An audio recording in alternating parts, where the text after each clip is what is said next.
గురువులు కావచ్చు, వామాచారాన్ని దుయ్యబడుతూ ఉంటారు.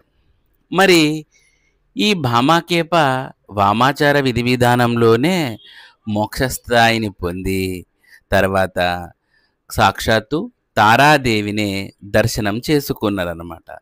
తారాదేవి వచ్చి ఈయనకు తన స్తన్యం నుంచి పాలు కూడా ఇచ్చింది. మరి ఇదెలా సాధ్యం?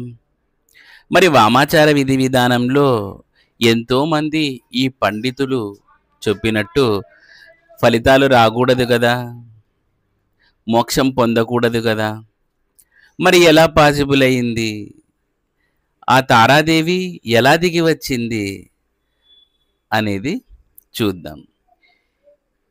ఈయన మొట్టమొదటగా మనకు తారాపీఠ్ ఆలయంలోనే బీర్భూమ్ అనే చోట ఉండేవాళ్ళనమాట. ఇతను ఒరిజినల్‌గా జన్మించినది అట్లా అనే గ్రామంలో జన్మించి ఉన్నాడు. ఈయన